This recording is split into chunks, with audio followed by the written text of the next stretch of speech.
दोस्तों कैसे हैं आप लोग। उम्मीद करते हैं अच्छे होंगे। दोस्तों इस वीडियो में साइंस प्रैक्टिस सेट पेपर देखने वाले हैं। यह वीडियो बीपीएससी 3.4.0 के लिए अत्यंत आवश्यक, तो आप लोग लास्ट तक जरूर बने रहिएगा। तो चलिए शुरू करते हैं। शुरू करने से पहले यदि आप नए हैं तो चैनल को सब्सक्राइब कर लीजिए, बेल आइकन को प्रेस कर दीजिए और एक बार वीडियो को शेयर कर दीजिए। फर्स्ट है कि यदि किसी सेल का ईएमएफ 1.5 वोल्ट है तो सेल द्वारा सर्किट के चारों ओर 0.5 कूलम्ब आवेश को चलाने के लिए प्रदान की गई ऊर्जा क्या होगी। तो देखिए यहाँ पे जो ऊर्जा बराबर क्या होता है, तो ऊर्जा बराबर होगा आपको W बराबर V इंटू क्यू होगा। ठीक है, W बराबर क्या होगा V इंटू क्यू। तो W बराबर हो जाएगा 0.5 इंटू 1.5। ठीक है, ये हो जाएगा कितना 0.75 जूल। ठीक है, तो यहाँ पे जो है ऊर्जा जो हो जाएगा ये हो जाएगा 0.75 जूल, यानी बी दूसरा ऑप्शन। नेक्स्ट क्वेश्चन देखिए। नेक्स्ट है कि बल की चुंबकीय रेखाओं के गुणों के संबंध में सही कथनों का चयन करें। तो इसका राइट आंसर होगा आपको 112 का होगा तीसरा ऑप्शन। क्या होगा ए और डी। ठीक है, क्या होगा ए और डी हो जाएगा, यानी ए और डी। बल की चुंबकीय रेखाएं कभी भी प्रतिच्छेद नहीं करती हैं। ठीक है, और डी है बल की चुंबकीय रेखाएं चुंबक के पिंड तक फैली हुई निरंतर वक्र में बंद होती हैं। तो बल की चुंबकीय रेखाएं चुंबक के पिंड के माध्यम से फैली हुई निरंतर वक्र में बंद रहती हैं। चुंबकीय बल रेखाएं उत्तरी ध्रुव से शुरू होकर दक्षिणी ध्रुव पर समाप्त होती हैं। बल की चुंबकीय रेखाएं कभी प्रतिच्छेद नहीं करती हैं, वे भूमध्य रेखा की तुलना में ध्रुवों पर अधिकतम होती हैं। ठीक है, अब चलिए देखते हैं नेक्स्ट है कि एक व्यक्ति -2.0 डायोप्टर पावर का चश्मा पहनता है। बिना चश्मे वाले व्यक्ति, ठीक है, की आँख और दूरबिंदु का दोष होगा। ठीक है, तो बिना चश्मे वाले व्यक्ति की आँख और दूरबिंदु का दोष होगा। तो 113 का यदि देखें तो ये हो जाएगा आपको 113 का फर्स्ट हो जाएगा। क्या हो जाएगा फर्स्ट हो जाएगा। तो देखिए चूंकि दी गई शक्ति ऋणात्मक है, ठीक है, व्यक्ति अवतल लेंस पहने हुए हैं और इसका जो उपयोग है वो निकट दृष्टि दोष में सुधार के लिए, ठीक है, लेंस के उपयोग के रूप में जो है किया जाता है। ठीक, तो यहाँ पे चूंकि ऋणात्मक है तो यहाँ पे जो है अवतल दर्पण का यूज करेगा और निकट दृष्टि दोष। और चूंकि यहाँ पे है माइनस, देखिए P बराबर क्या होता है 1/f, यानी 100/f। ठीक है, ये हो जाएगा आपको 100/f। ठीक है, सेंटीमीटर में तो 100/-2, ये कट क्या होगा -50 सेंटीमीटर। क्या होगा -50 सेंटीमीटर। तो ए ऑप्शन क्या होगा राइट होगा। नेक्स्ट क्वेश्चन नंबर देखिए। नेक्स्ट की बात करें, कहता शिकार जो है परभक्षियों या बाधाओं का पता लगाने के लिए चमगादड़ अथवा डॉल्फिन किस परिघटना का उपयोग करते हैं। तो देखिए तीसरा ऑप्शन, यानी प्रतिध्वनि का निर्धारण। तो शिकार, ठीक है, शिकार परभक्षियों या बाधाओं का पता लगाने के लिए चमगादड़ अथवा डॉल्फिन पराश्रव्य तरंगे निकालते हैं जो प्रतिध्वनि को निर्धारित करती हैं। ठीक है, जबकि ध्वनि के अपवर्तन के कारण रात में आवाज़ दिन की अपेक्षा ज़्यादा दूर तक सुनाई देती हैं। ठीक है, जब आवृत्तियों में थोड़े से अंतर वाली दो ध्वनि तरंगे एक साथ एक ही दिशा में चलती हैं तो माध्यम के किसी भी बिंदु पर ध्वनि की तीव्रता स्थिर नहीं रहती हैं, इसे विस्पंदन कहते हैं। ठीक है, अब चलिए, तो इसका राइट आंसर होगा प्रतिध्वनि का निर्धारण। नेक्स्ट फिर है कि जब अर्धचालक की डोपिंग की जाती है तो 115 का क्या होगा 115 का होगा तीसरा ऑप्शन। क्या होगा ए एवं डी। ठीक है, 115 का जो हो जाएगा वो तीसरा ऑप्शन होगा ए और डी। तो देखिए जब किसी शुद्ध अर्धचालक में कोई अशुद्धि मिला दी जाती है, जब किसी शुद्ध अर्धचालक में कोई अशुद्धि मिला दी जाती है तो इस प्रक्रिया को डोपिंग कहते हैं। क्या कहते हैं? डोपिंग। ठीक है। अब देखिए कि यदि किसी शुद्ध अर्धचालक में पांचवें ग्रुप, ठीक है, पांचवें ग्रुप वाले तत्वों को मिला दिया जाता है तो एन टाइप अर्धचालक बनते हैं। यदि किसी शुद्ध अर्धचालक में तीसरे ग्रुप यानी बी और ए आई ये वाले तत्वों को मिला दिया जाता है तो पी टाइप अर्धचालक बनते हैं। एन टाइप अर्धचालक में इलेक्ट्रॉन की जो अधिकता होती है हो जाती है, जबकि पी टाइप अर्धचालक में होल्स की अधिकता हो जाती है। अतः परिणाम स्वरूप अर्धचालकों की चालकता डोपिंग के परिणाम स्वरूप बढ़ जाती है। ठीक है। चालकता प्रतिरोधकता की व्युत्क्रमानुपाती होती है, अतः स्पष्ट है कि चालकता बढ़ने पर प्रतिरोधकता का मान घट जाता है। ठीक। नेक्स्ट 116 देखिए, कहता सामान्य जल और स्वच्छ कांच के लिए स्पर्श कोण होता है। तो 116 का फर्स्ट हो जाएगा। तो देखिए सामान्य जल व स्वच्छ कांच के लिए स्पर्श कोण 8 डिग्री होता है। पारे व कांच के बीच स्पर्श कोण जो है 135 डिग्री। शुद्ध जल व चांदी के बीच स्पर्श कोण 90 डिग्री। ठीक है। शुद्ध जल व कांच के बीच स्पर्श कोण होता है 0 डिग्री। नेक्स्ट फिर कि ध्वनि का वेग 117 का हो जाएगा फर्स्ट। तो सूखी वायु में नमी युक्त वायु से कम है। ठीक है। तो देखिए शुष्क वायु की अपेक्षा जलवाष्प का घनत्व कम होता है। शुष्क वायु की अपेक्षा जलवाष्प का घनत्व कम होता है, अतः नम वायु का घनत्व कम होता है। अतः नम वायु में ध्वनि की चाल बढ़ जाती है। ठीक है। नेक्स्ट फिर है कि एक प्रकाश की किसी किरण वायु से होकर एक द्रव्य में से गुजरती है तो 15 डिग्री से विचलित हो जाती हैं। अगर आपतित कोण का मान 60 डिग्री है तो उस द्रव का अपवर्तनांक होगा। 118 का देखिए, तो उस द्रव का अपवर्तनांक होगा। तो यहाँ पे जो हो जाएगा ये हो जाएगा आपको आपतन। देखिए इस तरह से जो है, इस तरह से जो है ये हो जाएगा आपको इस तरह से। ये है वायु, ठीक है, ये है द्रव, ठीक है, ये है आपको आपतित किरण, आपतित किरण, ठीक है, ये आपतित किरण है। और ये है अपवर्तित किरण, अपवर्तित, अपवर्तित किरण, ठीक है, अपवर्तित किरण। और ये है आपतित किरण, आपतित किरण। ये जो है आपको कितना है, तो देखिए अगर आपतित कोण का मान 60, तो आपतित कोण का मान है 60, ठीक, 60 डिग्री। आपतित कोण का मान 60 डिग्री। और यहाँ पे देखिए ये है आपको अपवर्तित किरण, ठीक है। तो अपवर्तित किरण जो हो जाएगा, अपवर्तित किरण तो यहाँ पे दे दिया गया है इतना डिग्री से विचलित हो जाती है। तो ये इतना डिग्री से विचलित हो जाती है, तो यहाँ पे देखिए ये विचलित हो जाता है। तो ये कितना डिग्री है, 15, कितना डिग्री है, 15।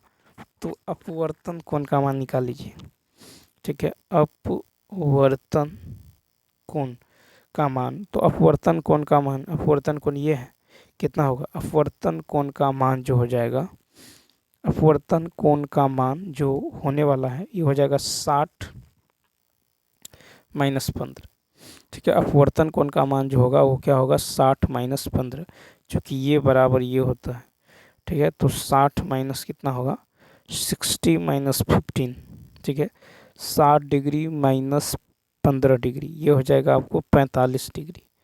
कितना हो जाएगा, 45 डिग्री। तो देखिए क्योंकि किरण जो है विरल माध्यम से सघन माध्यम में प्रवेश कर रही है, अतः यह अभिलंब की ओर झुक जाएगी। तो स्नेल के नियम से, तो स्नेल के नियम से क्या होता है, साइन अपवर्तनांक बराबर होता है साइन आई बट्टा साइन आर, साइन आई बट्टा साइन आर होता है, ठीक। तो ये हो जाएगा आपको साइन 60, ठीक है, बट्टा साइन, ठीक है, साइन 45, ठीक है। तो म्यू बराबर साइन आई बट्टा साइन आर। तो साइन 60 बट्टा साइन 45, साइन 60 का मान होगा √3/2, ठीक। और साइन जो है साइन 45 का 1/√2, यानी ये हो जाएगा √3/2, क्या हो जाएगा, तो √3/2 यानी सेकंड ऑप्शन। नेक्स्ट 119 नंबर देखिए, कहता है कि ध्वनि का प्रभाव कान में कितने समय तक रहता है। ध्वनि का प्रभाव कान में कितने सेकंड तक रहता है? तो दूसरा ऑप्शन। तो ध्वनि का प्रभाव कान में 1/10 सेकंड तक रहता है। ध्वनि की चाल 332 मीटर पर सेकंड होती है। ध्वनि एक प्रकार की अनुदैर्ध्य तरंग है। फिर है कि किसी माध्यम में एक कण 2.5 सेकंड में 40 कंपन पूर्ण करता है तो तरंग की आवृत्ति होगी।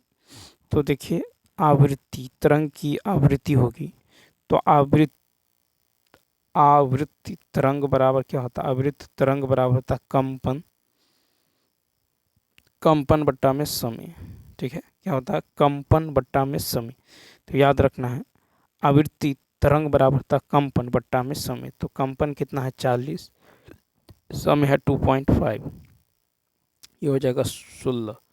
ठीक है, तो कितना होगा? 16 हर्ट्ज।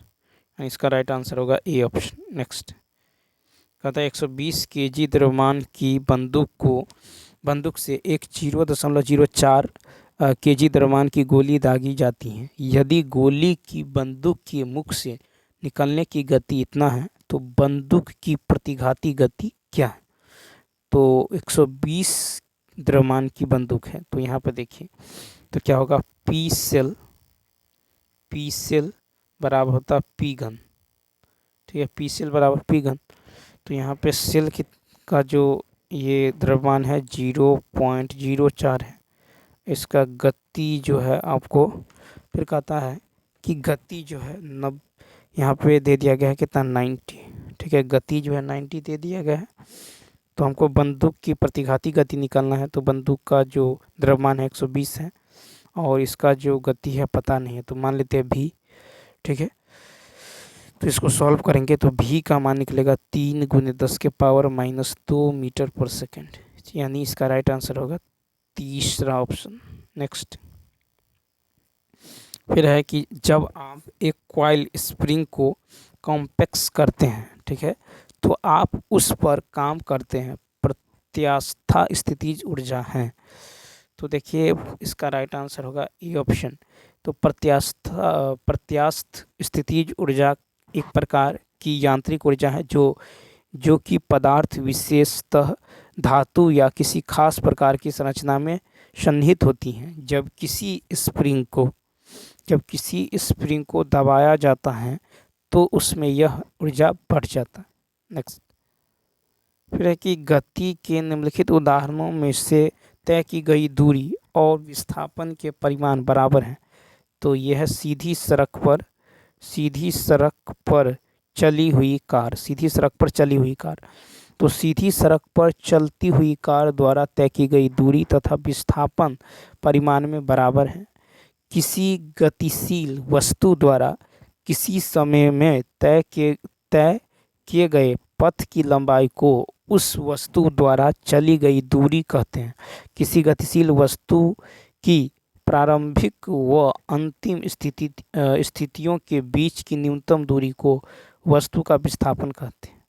ठीक है, तो 123 का होने वाला है तीसरा ऑप्शन।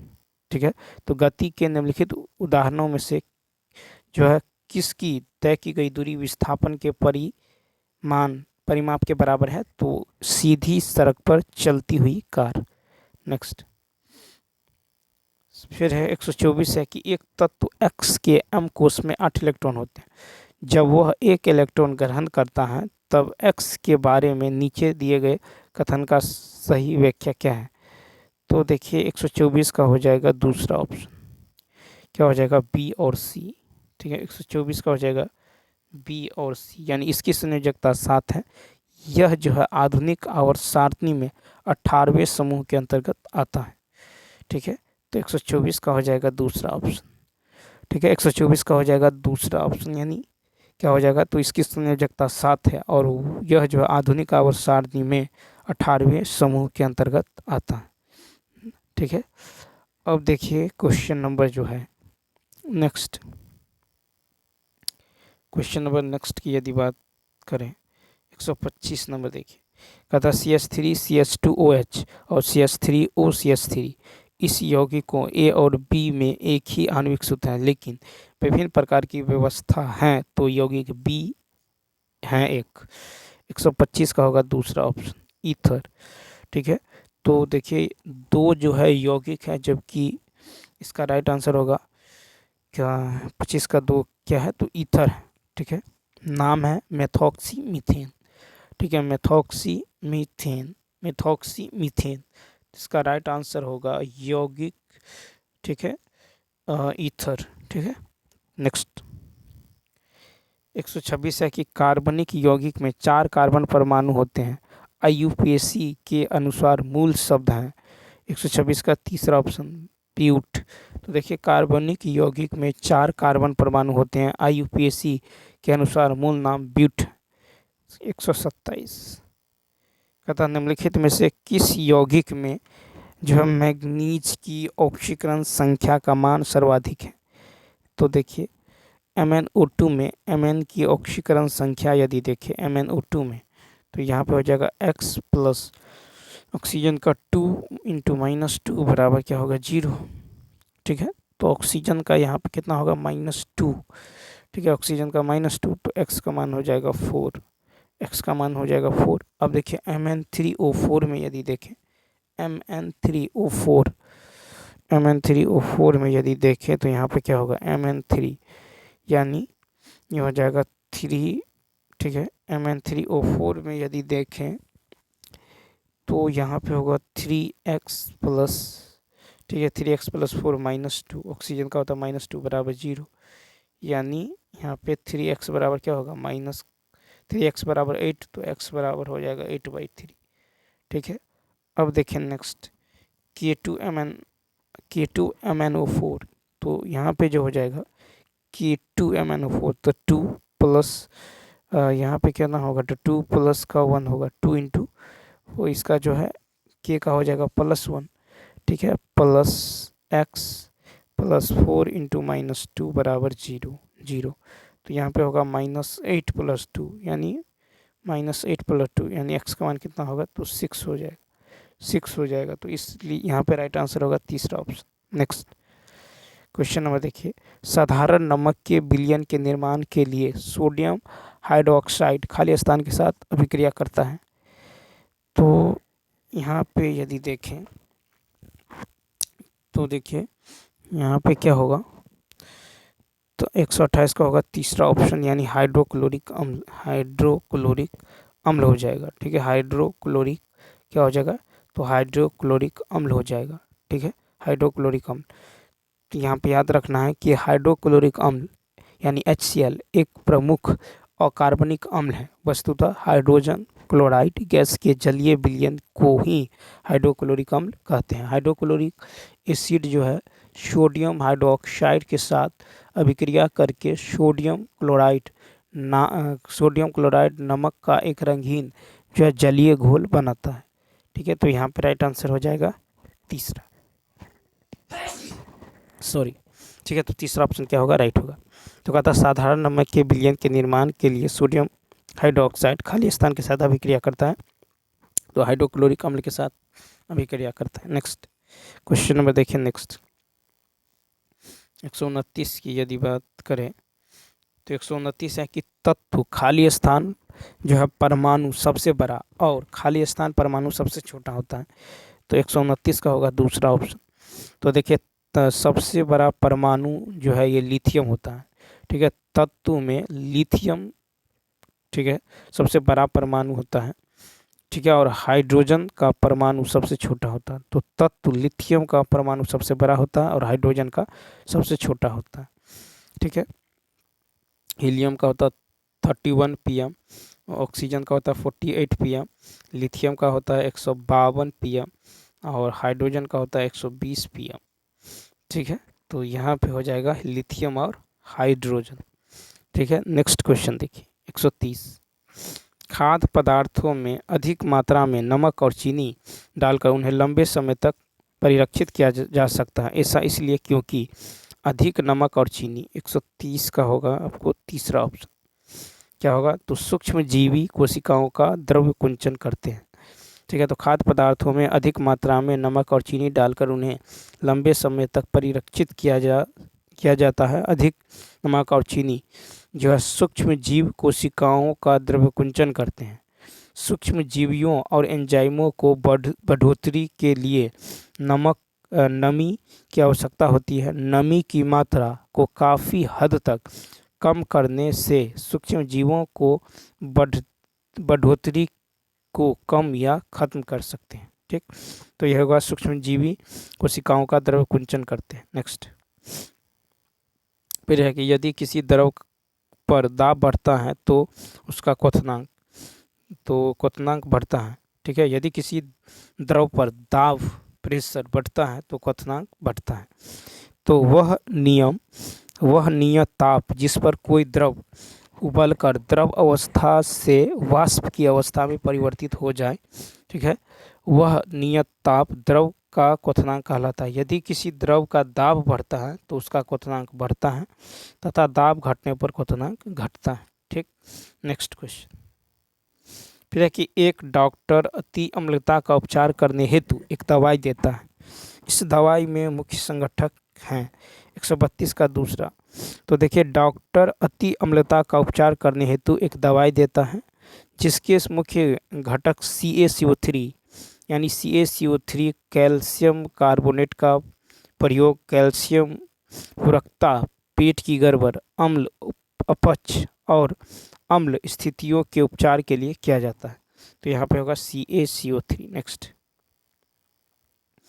खाद्य पदार्थों के डिब्बों की आंतरिक सतह टीन से पुती होती है, न कि जस्ते से। क्योंकि तो देखिए 133 का यदि देखें तो जस्ता जो है टीन से अधिक अभिक्रियाशील है। ठीक है, जस्ता टीन से क्या है, अधिक अभिक्रियाशील है। तो याद रखना है कि टीन की अपेक्षा जस्ता अधिक क्रियाशील होता है तथा जस्ता खाने में पाए जाने वाले जैविक तत्वों के साथ अभिक्रिया कर सकता है। इसके विपरीत जो है टीन इस प्रकार की अभिक्रिया नहीं करता। इसलिए खाद्य पदार्थों के डिब्बे की आंतरिक सतह पर टीन की पुती हुई, न कि जस्ते से। ठीक है, नेक्स्ट क्वेश्चन है कि निम्नलिखित में से कौन सा संकेतक के लिए सही नहीं है। ठीक है, कौन सा जो है संकेतक के लिए सही नहीं है। तो 134 का यदि देखें तो यहाँ पे हो जाएगा तीसरा ऑप्शन हो जाएगा, यानी गुड़हल के पुष्प का सूचक जल में मेजेंटा रंग का होता है। ठीक है, तो किसी पदार्थ के अम्लीय व क्षारकीय होने का परीक्षण करने के लिए विशेष प्रकार के पदार्थों का उपयोग किया जाता है। इन पदार्थों को सूचक के रूप में जाना जाता है। सूचकों को जब अम्लीय या क्षारकीय पदार्थ युक्त विलयन में मिलाया जाता है तो वह अपना रंग बदलते हैं। ठीक है, वह अपना रंग बदलते हैं। ठीक है, रंग बदलते हैं।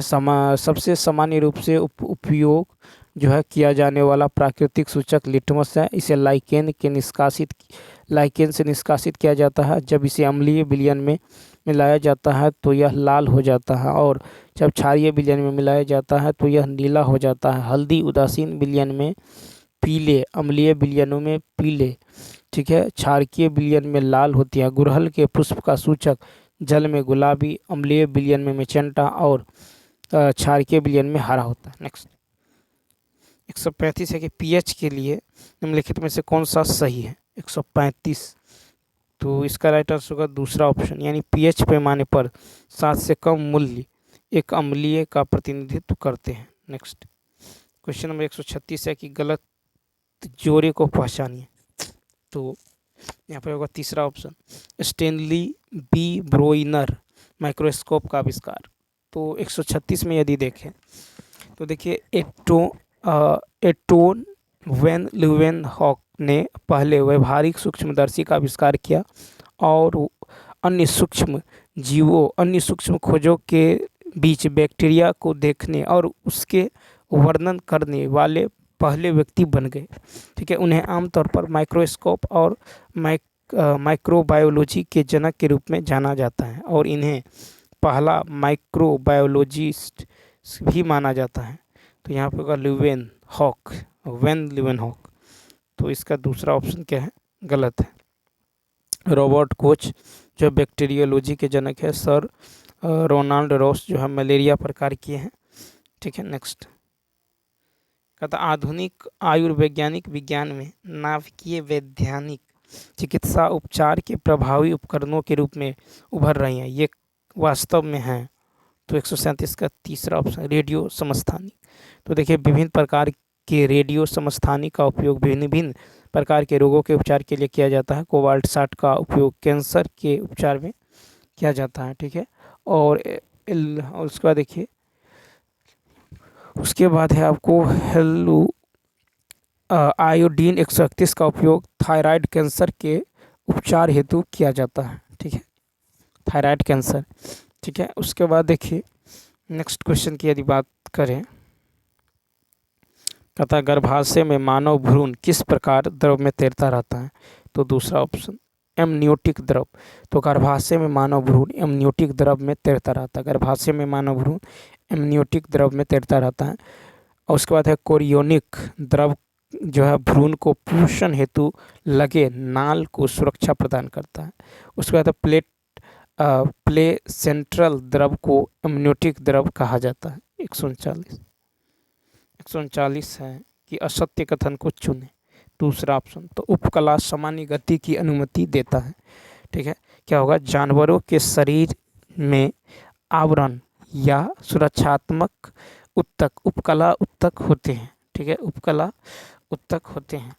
तो जानवरों के शरीर में आवरण या सुरक्षात्मक उत्तक उपकला उत्तक होते हैं। तो उपकला जो है उत्तक होते हैं, उपकला सामान्य गति की अनुमति देता है, ठीक है। त्वचा, मुंह की परत, रक्तवाहिकाओं परत, फेफड़ों की एल्वियो, ठीक है, एल्वियोली और गुर्दे की नलिकाएं सभी उपकला उत्तक से बनी होती हैं। उपकला सामान्य गति की अनुमति देता है। नेक्स्ट क्वेश्चन देखिए 140। फिर है कि अधिक अंतर कोशिकीय प्रसार के लिए कोशिकाएं विरल रूप में संरक्षित होती हैं, ठीक है, संरक्षित होती हैं। 140 का होगा तीसरा ऑप्शन पेरेनकाइमा, ठीक है। तो मृदुत्तक यह अत्यंत सरल प्रकार का स्थानीय उत्तक है। इस उत्तक की कोशिकाएं जीवित गोलाकार, अंडाकार, बहुभुजी या अनियमित आकार की होती हैं। इस उत्तक की कोशिका में सघन कोशाद्रव एवं एक केंद्रक पाया जाता है। नेक्स्ट फिर है कि कौन सा उत्तक जो है पौधों के प्रकाश संश्लेषक हिस्सों से सामग्री के परिवहन में मदद करता है। 141 का फर्स्ट फ्लोएम।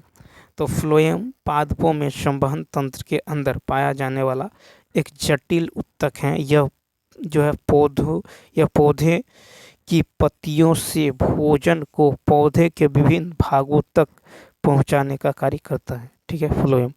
तो फ्लोएम पादपों में संवहन तंत्र के अंदर पाया जाने वाला है। यह एक जटिल उत्तक है जो पौधों के पत्तियों तक भोजन को जो है पौधे के विभिन्न भागों तक ले जाता है, ठीक है। नेक्स्ट 142 निम्नलिखित में से कौन सा कथन सत्य है। 142 का दूसरा ऑप्शन। तो देखिए प्रमुख कारक F1 और F2 दोनों पीढ़ियों में व्यक्त किया जाता है। तो प्रमुख कारक जो है केवल मोनोहाइब्रिड क्रॉस की F1 पीढ़ी में व्यक्त किया जाता है। ग्रेगर मेंडल को आनुवंशिकी का जनक माना जाता है। ग्रेगर मेंडल ने मटर के पौधे पर अपना प्रयोग किया था। फिर है कि निम्नलिखित में से किस में मूल गोप नहीं पाया जाता है। तो फर्स्ट ऑप्शन जलीय पौधे यानी जलोद्भिद में। तो मूल गोप जड़ के शीर्ष पर गोटी नुमा भाग होता है जो विभोजोत्तक को घर्षण से बचाता है। जलीय पौधे में मूल गोप नहीं पाया जाता है। जलीय पादप जैसे जो है लेमना एवं पिस्टिया में मूल गोप के स्थान पर जो है मूल कोटरिकाएँ या मूल जो है पॉकेट पाई जाती है, ठीक है। नेक्स्ट 144 है कि घाव पर फिटकिरी लगाने से रक्तस्राव रुक जाता है क्योंकि 144 का फर्स्ट, क्योंकि फिटकिरी रक्त को स्कंदित करके थक्का बना देती है, ठीक। तो फिटकिरी एक रंगहीन क्रिस्टलीय पदार्थ है। फिटकिरी क्या है, एक रंगहीन क्रिस्टलीय पदार्थ है जिसे पोटेशियम एल्युमिनियम सल्फेट या एलम नाम से भी जाना जाता है। फिटकिरी में कई गुण होने के कारण यह जो है यह एंटीबैक्टीरियल होती है। फिटकिरी का उपयोग घाव को भरने के लिए किया जाता है, ठीक है। कटे छिली हुई जगह पर फिटकरी रक्त को स्कंदित करके थक्का बना देती है। ठीक है, तो यहाँ पे हो जाएगा कि फिटकरी रक्त को स्कंदित करके थक्का बना देती है और घाव पर फिटकरी लगाने से रक्तस्राव रुक जाता है। ठीक, नेक्स्ट। फिर है कि ग्रीन हाउस प्रभाव जिससे वायुमंडलीय तापमान बढ़ रहा है का मुख्य कारण क्या है? तो देखिए इसका जो हो जाएगा दूसरा ऑप्शन कार्बन डाइऑक्साइड। ठीक है, तो ग्रीन हाउस प्रभाव एक प्राकृतिक घटना है जो पृथ्वी को सतह को गर्म बनाए रखने में मदद करता है। ग्रीन हाउस गैस में कार्बन डाइऑक्साइड सबसे प्रमुख गैस है जो जीवाश्म ईंधनों के जलने से उत्सर्जित होता है। वातावरण में यह गैस 0.5% प्रतिवर्ष की दर से बढ़ रही है, अतः वन विनाश में भी इस गैस की वातावरण में निरंतर वृद्धि का एक प्रमुख कारण है। 146 हार्मोन एड्रीनी हार्मोन जो है एड्रीनेलिन का कार्य क्या है? हार्मोन एड्रेनलिन का कार्य क्या है? 146 का फर्स्ट, तो जब कोई बहुत गुस्से में होता है या चिंतित होता है तो तनाव के स्तर के समंजन में शरीर की सहायता करता है। तो एड्रेनलिन हार्मोन अधिवृक्क ग्रंथि के मेंडुला के साथ साथ केंद्रीय तंत्रिका तंत्र में के न्यूरॉन्स में स्रावित होता है। इसे आपातकालीन हार्मोन के रूप में भी जाना जाता है। जब कोई व्यक्ति बहुत गुस्से में होता है या चिंतित होता है तो यह तनाव के स्तर के समंजन में शरीर की सहायता करता है, जिनसे व्यक्ति को सोचने और तनाव से लड़ने में मदद मिलता है। यह जो मेटाबॉलिज्म दर को बढ़ाता है, हृदय और मस्तिष्क में जाने वाले रक्त वाहिकाओं का फैलाव करता है और एक अच्छी प्रक्रिया बनाने के लिए अंगों में आवेगों को भेजता है। नेक्स्ट। हरे पौधे दिन के समय कार्बन डाइऑक्साइड की बजाय वायुमंडल में ऑक्सीजन छोड़ते हैं प्रतीत होते हैं, क्योंकि 147 का जो होगा क्योंकि दिन के समय प्रकाश संश्लेषण की शोषण दर जो है से अधिक होती है। क्यों? ठीक है, दिन के समय प्रकाश संश्लेषण की दर शोषण की दर से अधिक होती है। तो हरे पौधे दिन के समय कार्बन डाइऑक्साइड की बजाय वायुमंडल में ऑक्सीजन छोड़ते प्रतीत होते हैं, क्योंकि दिन के समय प्रकाश संश्लेषण की दर श्वसन की दर से अधिक होती है तथा ऑक्सीजन के उत्पादन एवं खपत का अनुपात 10:1 होता है। नेक्स्ट। फिर है कि मनुष्यों में पाचन के बारे में कौन सा सत्य है? 148 का मनुष्यों में पाचन के बारे में सत्य 148 का हो जाएगा तीसरा ऑप्शन। क्या हो जाएगा? तीसरा, ए और सी। तो क्या हो जाएगा? ए और सी हो जाएगा। ठीक है, तो यहाँ पे हो जाएगा कि भोजन को शरीर में लेने की प्रक्रिया को अंतःग्रहण कहते हैं। ठीक है, और सी नंबर देखिए, और सी आपको ये है कि यकृत पीत रस का स्राव करता है जिसे पित्ताशय नामक थैली में संग्रहित किया जाता है। ठीक है, तो यहाँ पे जो हो जाएगा आपको देखिए 148 का तीसरा ऑप्शन ए और सी, यानी भोजन को मुख के माध्यम से शरीर में ले जाया जाता है। भोजन को शरीर में ले जाने की प्रक्रिया को अंतःग्रहण कहा जाता है। हम भोजन को दांतों से चबाते हैं और इसे यंत्रवत रूप से छोटे टुकड़ों में तोड़ देते हैं। लार स्टार्च को शर्करा में तोड़ देते हैं। ठीक है, ग्रसिका की भित्ति के संकुचन से भोजन नीचे की ओर सरकता जाता है। संपूर्ण आहार नली संकुचित होती रहती है और यह क्रिया भोजन को नीचे की ओर धकेलती रहती है। यकृत पेट के ऊपरी भाग में दाईं ओर स्थित एक लाल भूरे रंग की ग्रंथि होती हैं। यह शरीर की सबसे बड़ी ग्रंथि है। यह पीत रस को स्रावित करता है जिसे पित्ताशय नामक थैली में संग्रहित किया जाता है। पीत वसा के पाचन में महत्वपूर्ण भूमिका निभाता है। कहता जल उपचार संयंत्र के लिए कौन सा क्रम सही है? 149 का जो हो जाएगा जल उपचार के लिए 149 का हो जाएगा तीसरा ऑप्शन ACBD। ठीक है, क्या होगा? ACBD, यानी AC अपशिष्ट जल को सलाका छन्ने के माध्यम से पारित किया जाता है। उसके बाद हो जाएगा पानी, फिर एक ग्रीट और रेत हटाने टैंक में जाता है। उसके बाद हो जाएगा पानी को फिर एक बड़े टैंक में जमा होने की अनुमति दी जाती है, जिसे बीच की ओर ढलान दिया जाता है। और डी है वायवीय जीवाणु को बढ़ाने में मदद करने के लिए पानी को साफ करने के लिए पंप किया जाता है। ठीक है, तो यहाँ पे राइट आंसर होने वाला है। नेक्स्ट क्वेश्चन देखिए 150 है कि विषाणु के लिए निम्नलिखित में से कौन सा कथन सही है। तो देखिए विषाणु के लिए तो यहाँ पे होगा तीसरा ऑप्शन, क्या होगा तीसरा ऑप्शन सी और डी, सी और डी, यानी वे अपना भोजन मेजबान कोशिका से प्राप्त करते हैं। वे और डी है कि वे विभिन्न प्रकार की आकृतियों का प्रदर्शन करते हैं।